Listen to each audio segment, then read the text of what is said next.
What is up, everybody? I'm back again finally with another painting video for you. Thanks once again for everybody who's already subscribed to my channel and continues to keep up with my artwork. If you started following me on social medias, thanks for that too. If you haven't, I'll put those links below, along with some other cool links where you can buy some cool t-shirts, kind of like my Rise Above Airbrush shirt for this channel. Check that out. And today's video, it's painting on a canvas. It's just my style of canvas painting, mostly airbrush, some paintbrush for the extra texture and detail that I can get with that. So we're about to jump into the actual video of the painting process, so enjoy that. Feel free to slow it down and take notes along the way. Just, you know, if you're going to try to do something similar, feel free to do that. Also, stay tuned until the end. I will do like an explanation and a breakdown of how I did everything, why I did everything, what paint I used, how I mixed some paints, or just anything else I can think of that might help you along the way. So stay tuned until the end and enjoy the video.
Alright, thanks for checking out the video.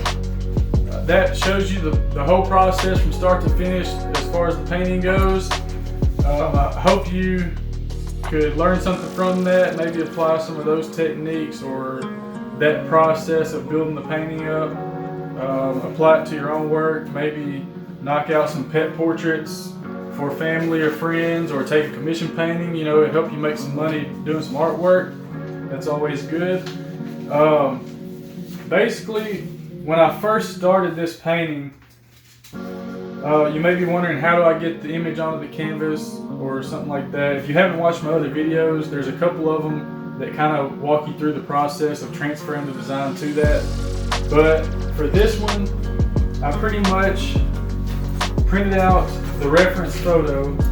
This is pretty much from 2 different reference photos that the customer sent me, and I cut them apart, put them together in Photoshop, and then I printed out on this photo paper. If you don't have a good printer and photo paper, I highly recommend you getting that, because when you print out your reference photos, you capture a whole lot more detail, and it's just better overall if you can print it on some good photo paper. So keep that in mind. And if you don't know how to use Photoshop, I highly recommend you looking some stuff up on YouTube or buying books, whatever works better for you.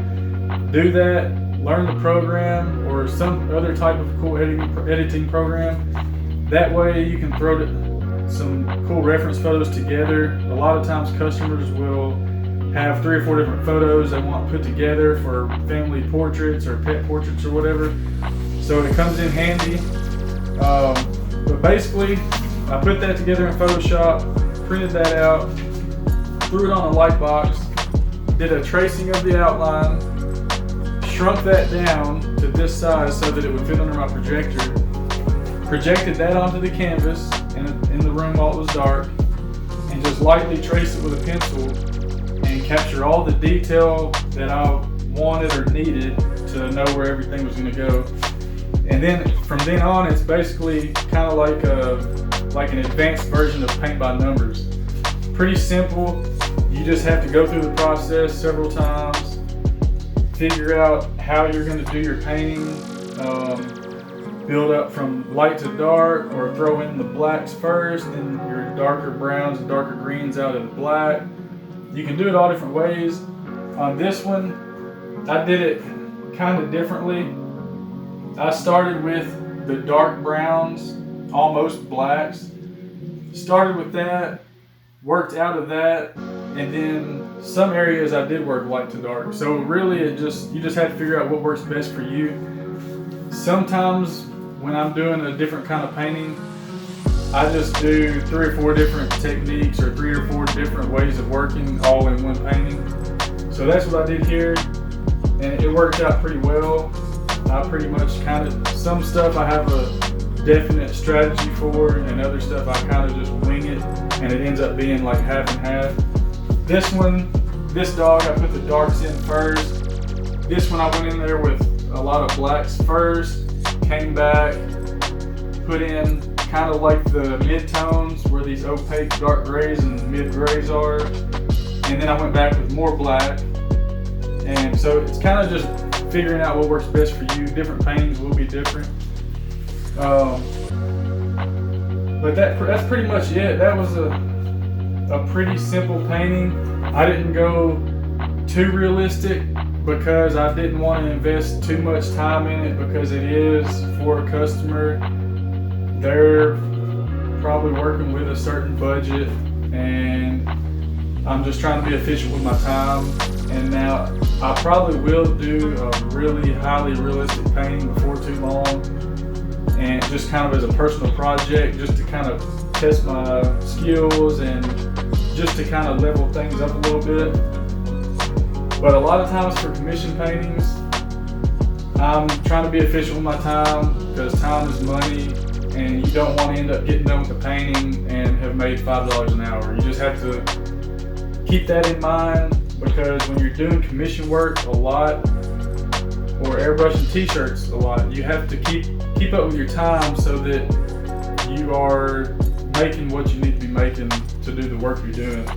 Because it is a highly skilled kind of work, you know. So keep all that in mind. If you have any questions, once again, just comment below, or any other stuff you want to talk about, art-wise, any questions, any suggestions for me to make better videos, or something else you want me to do a painting video for, just let me know. I have a couple other ideas for videos already. I'm going to try to start putting them out more often than what I have been. I've just been really busy with tattoos, side businesses, and all kinds of other stuff. So once again, just thanks for tuning in to my video.